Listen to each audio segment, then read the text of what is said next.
Dans les rues animées de la ville, où les néons publicitaires illuminaient les visages pressés et les ambitions démesurées, Samuel marchait à contre-courant. Autour de lui, le monde bruissait de tentations dorées et de promesses éphémères. Ses collègues de bureau l'observaient avec un mélange de curiosité et de dédain lorsqu'il déclinait poliment les invitations aux soirées arrosées du vendredi soir, préférant rentrer chez lui pour ouvrir sa Bible usée aux coins écornés. La pression sociale s'infiltrait comme une eau sournoise dans chaque interstice de son quotidien. Au déjeuner, les conversations tournaient autour des conquêtes faciles, des combines financières douteuses et des raccourcis moraux que tous semblaient emprunter sans sourciller. Lorsque Samuel gardait le silence, refusant de participer à ces échanges, les regards se faisaient insistants, les questions plus directes. On le traitait de rigide, d'archaïque, prisonnier d'une religion dépassée dans un monde moderne qui avait soi-disant évolué. Son manager lui suggérait régulièrement de s'adapter, de jouer le jeu, de participer aux pots d'entreprise où l'alcool coulait à flot et où les limites professionnelles s'effaçaient dangereusement. Même sa famille ne comprenait plus. Ses frères le regardaient avec une pitié mêlée d'agacement lors des réunions familiales, lui reprochant son intransigeance, sa foi jugée excessive, son refus de compromis qui semblait pourtant si insignifiant à leurs yeux. Mais Samuel portait en lui une conviction inébranlable, gravée dans les profondeurs de son âme comme une encre jetée dans l'éternité. Chaque matin, à genoux dans la pénombre de sa petite chambre, il renouvelait son engagement envers Jésus. Il sentait cette solitude intérieure peser sur ses épaules, comme un manteau invisible, cette sensation d'être un étranger dans son propre monde, un pèlerin traversant une terre qui n'était pas la sienne. Pourtant, même dans cet isolement, une paix inexplicable habitait son cœur, une assurance silencieuse que le chemin étroit qu'il empruntait menait vers une destination que les yeux terrestres ne pouvaient apercevoir. Les premières fissures apparurent un lundi matin glacial de novembre. Le directeur convoqua Samuel dans son bureau aux murs vitrés où tout le plateau pouvait observer la scène comme des spectateurs devant un aquarium. Les mots tombèrent comme des pierres, restructuration, compression budgétaire, profil inadapté.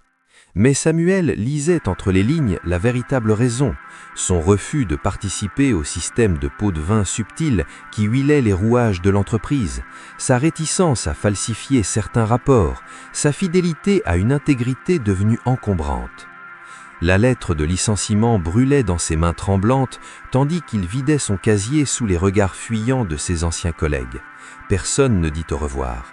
Le silence était plus éloquent que tous les discours. Les semaines suivantes s'écoulèrent dans une spirale descendante implacable. Les économies fondaient comme neige au soleil sous les assauts des factures impayées. Samuel envoyait des dizaines de candidatures, mais les portes restaient obstinément fermées. Lors des rares entretiens qu'il décrochait, une ombre semblait planer sur lui. Les recruteurs fronçaient les sourcils en lisant son CV, posaient des questions insidieuses sur son départ précédent, puis le remerciaient avec des sourires professionnels qui ne promettaient rien. L'argent manquait. Le propriétaire frappait à sa porte avec une régularité menaçante, les menaces d'expulsion se faisant plus précises. Samuel se nourrissait de pain et d'eau, jeûnant involontairement, priant que le peu qu'il possédait se multiplie miraculeusement. Ses frères cessèrent de répondre à ses appels. Sa mère, embarrassée par sa situation, évitait de le mentionner lors des réunions familiales. Les amis d'autrefois se dispersèrent comme des oiseaux migrateurs, trouvant toujours une excuse pour décliner ses invitations, détournant le regard lorsqu'ils le croisaient dans la rue. L'isolement se referma sur lui comme une prison sans barreaux, plus douloureuse que toute cellule physique. Les voisins chuchotaient à son passage, certains le pointaient du doigt, racontant qu'il avait été renvoyé pour incompétence, d'autres inventaient des histoires encore plus sombres encore. La malchance le poursuivait avec une persistance surnaturelle. Sa voiture tomba en panne, son téléphone se brisa, même les petits boulots qu'il tentait de décrocher lui échappaient au dernier moment. Pourtant, chaque soir, Samuel s'agenouillait. Ses prières se teintaient de larmes, mais sa foi ne vacillait pas. Il serrait sa Bible contre sa poitrine comme un naufragé s'accrochant à une planche de salut, murmurant des psaumes dans l'obscurité de sa petite chambre devenue glaciale faute de chauffage. L'humiliation était totale, le rejet absolu, mais quelque chose en lui refusait d'abandonner le Dieu qui semblait l'avoir abandonné. La nuit où Samuel toucha le fond fut une nuit sans lune, où même le ciel semblait avoir détourné son regard. Assis sur le sol de son appartement presque vide, les meubles étant été vendus un à un pour survivre, l'avis d'expulsion définitif posait devant lui. 3 jours. Il lui restait 3 jours avant d'être jeté à la rue. Ses mains tremblaient incontrôlablement. Son corps, affaibli par des semaines de privation, refusait presque de lui obéir. Mais c'était son âme qui souffrait le plus, ce déchirement intérieur d'une foi mise à l'épreuve jusqu'à ses dernières limites. Samuel leva les yeux vers le plafond fissuré, et pour la première fois depuis mois, les mots se bousculèrent hors de lui dans un torrent incontrôlable. « Pourquoi, Seigneur ?» Le cri silencieux résonnait dans son cœur brisé. « J'ai tout donné, j'ai tout abandonné pour te suivre. J'ai gardé ma foi quand tout le monde m'a tourné le dos.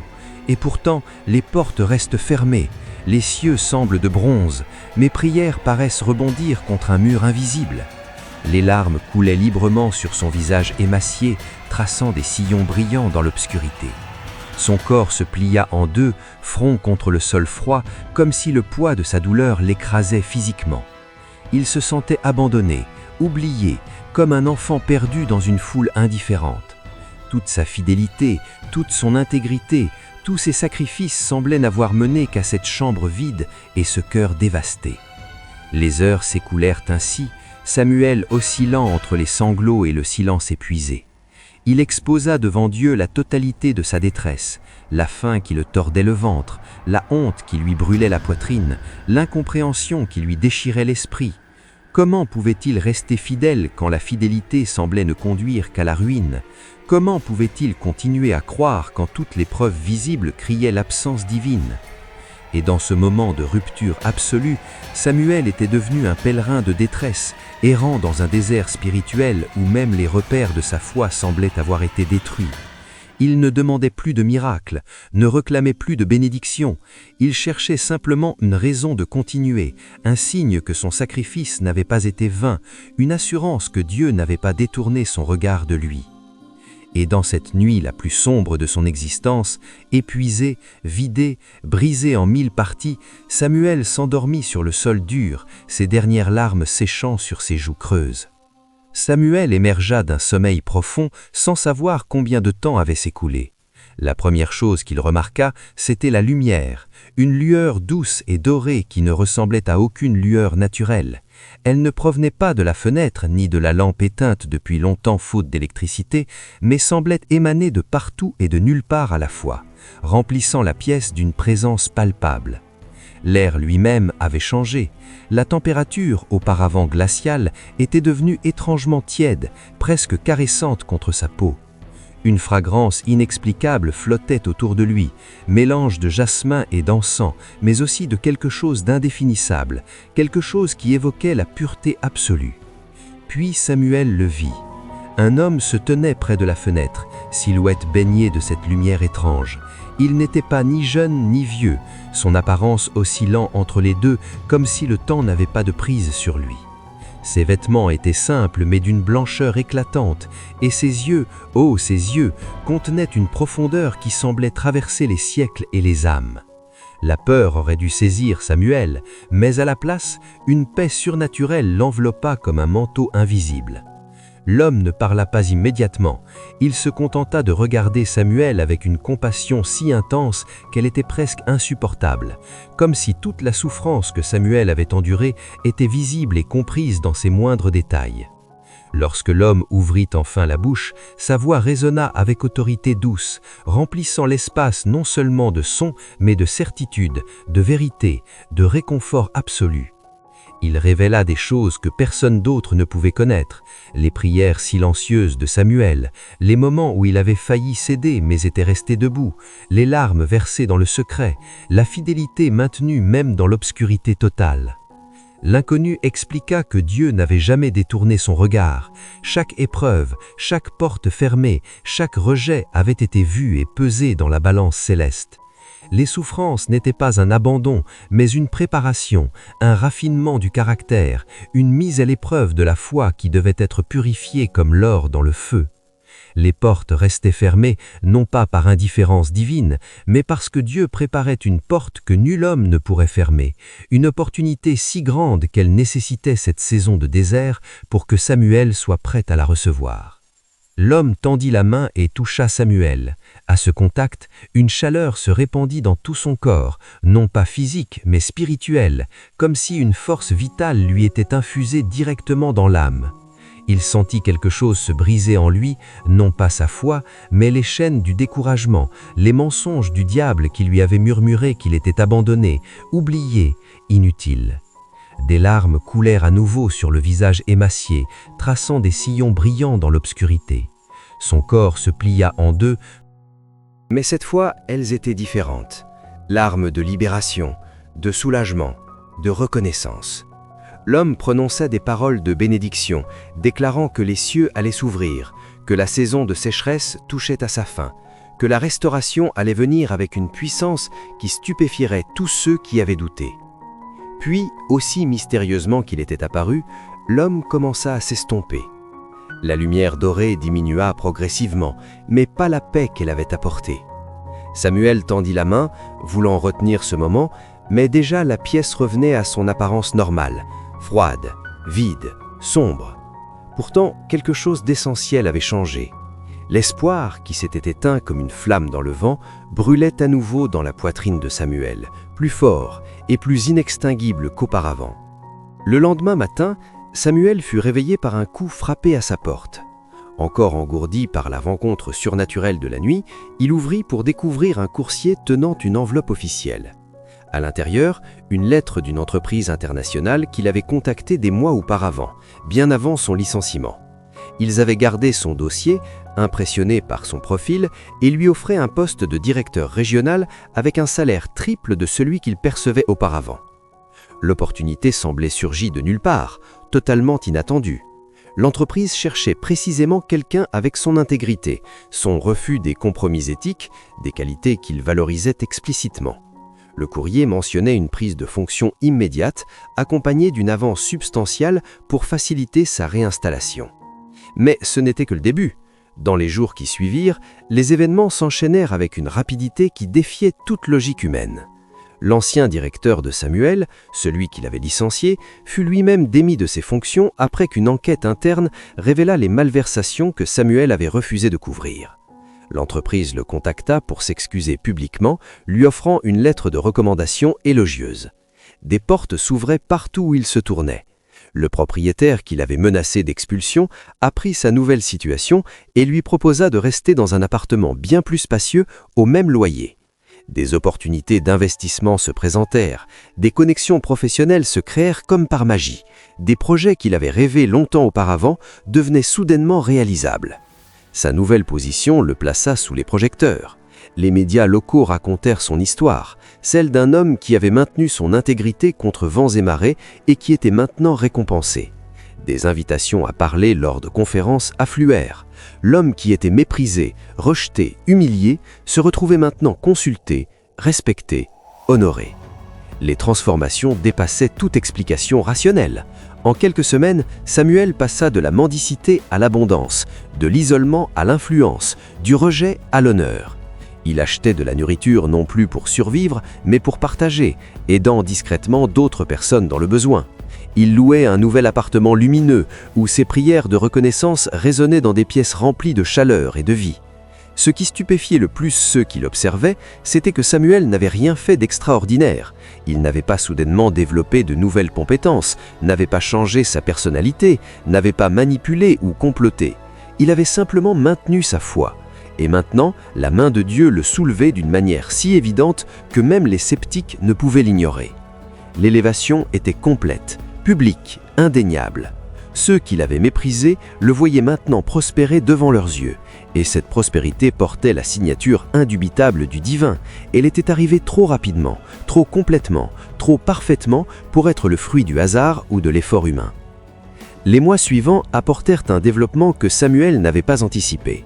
Ses anciens collègues, ceux qu'il avait vus partir avec indifférence ou même satisfaction, commencèrent à le contacter. Certains par curiosité, d'autres par intérêt, mais beaucoup avec une humilité sincère dans la voix. Ils avaient vu sa transformation, entendu parler de son ascension fulgurante, et quelque chose dans cette histoire ébranlait leur certitude. Le premier à se manifester fut Marc, son ancien manager qui avait participé à son licenciement. Il vint le trouver non dans un bureau, mais dans un café discret, les épaules voûtées par un poids invisible. Ses yeux portaient les marques de nuit sans sommeil. Il confessa que depuis le départ de Samuel, rien n'avait dans l'entreprise. La corruption qu'ils avaient protégée les avait finalement engloutis. Mais au-delà des conséquences professionnelles, Marc parlait d'un vide intérieur, d'une conscience qui ne le laissait plus paisible. Il demanda pardon, non avec l'arrogance d'un homme qui attend une faveur en retour, mais avec l'humilité d'une âme qui reconnaît s'être trompée. Samuel vit dans ses yeux ce qu'il avait lui-même ressenti tant de fois, le désespoir de celui qui réalise que tout ce qu'il a construit sur le sable s'effronde. La réponse de Samuel surprit Marc. Sans hésitation, sans rancœur, sans condition, il pardonna. Plus encore, il partagea son histoire, non pour se glorifier lui-même, mais pour pointer vers celui qu'il avait relevé. Il raconta les nuits de larmes, la rencontre surnaturelle, la restauration miraculeuse, et à travers chaque mot, c'était la grandeur de Jésus qui brillait. D'autres suivirent. Ses frères, qu'il avait évités par gêne, revinrent avec des excuses maladroites mais sincères. Sa mère pleura en le serrant dans ses bras, reconnaissant qu'elle avait eu honte quand elle aurait dû avoir foi. Les voisins qui murmuraient dans son dos se taisaient maintenant avec respect quand il passait, certains venant même lui demander comment il avait réussi ce revirement impossible. Samuel utilisa chaque occasion pour témoigner, non par ostentation ou jugement, mais avec la passion tranquille de celui qui a vu Dieu agir et ne pouvait se taire. Il ne cachait ni ses faiblesses, ni ses doutes, ni ses moments de désespoir. Au contraire, il les exposait comme autant de preuves que Dieu se spécialise dans la transformation des situations impossibles. Son bureau devint un lieu où les gens venaient non seulement pour le travail, mais pour entendre parler d'espoir. Des collègues frappaient à sa porte tard le soir, partageant leur propre lutte, leur propre désespoir. Samuel priait avec eux, les encourageait, leur montrait qu'un autre chemin existait, un chemin étroit, mais qui menait à la vie véritable. La gloire de Dieu rayonnait à travers chaque aspect de sa vie restaurée. Ce n'était pas seulement la prospérité matérielle, bien réelle, mais quelque chose de plus profond. Samuel portait en lui une autorité spirituelle nouvelle, née de l'épreuve et forgée dans le feu de la souffrance. Quand il parlait de Jésus, les gens l'écoutaient, car ils voyaient en lui la preuve vivante que Dieu n'abandonne pas ceux qui lui restent fidèles.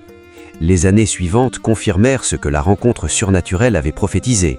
Samuel ne devint pas simplement prospère, il devint un canal de bénédiction pour des milliers de personnes.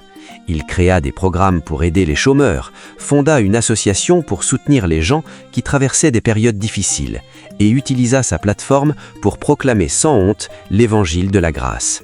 Mais ce qui marquait le plus ceux qui le connaissaient, c'était son humilité inchangée. La restauration ne l'avait pas rendu arrogant.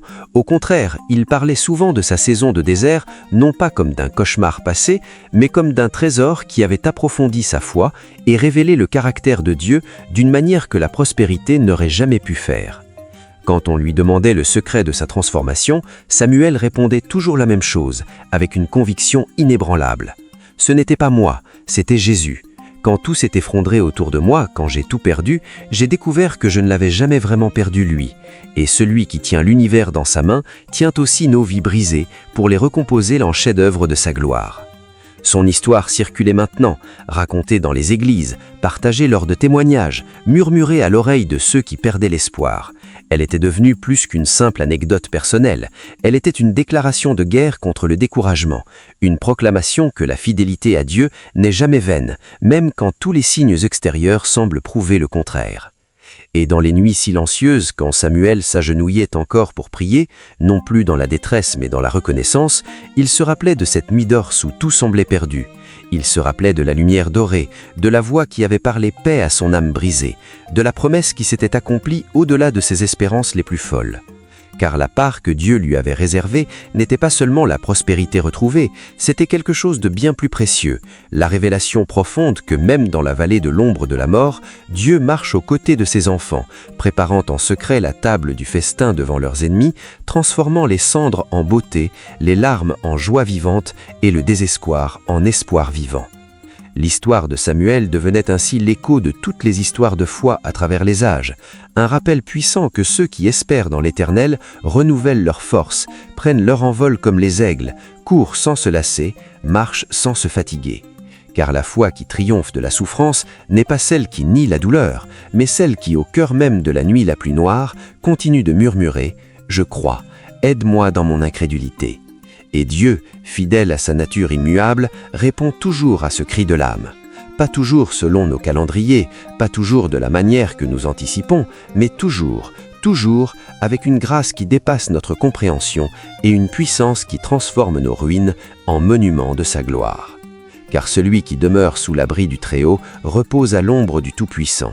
Et même si 1000 tombent à ses côtés, même si les ténèbres semblent l'engloutir, la lumière finira toujours par percer l'obscurité, car c'est la promesse éternelle. Dieu n'abandonne jamais ses siens.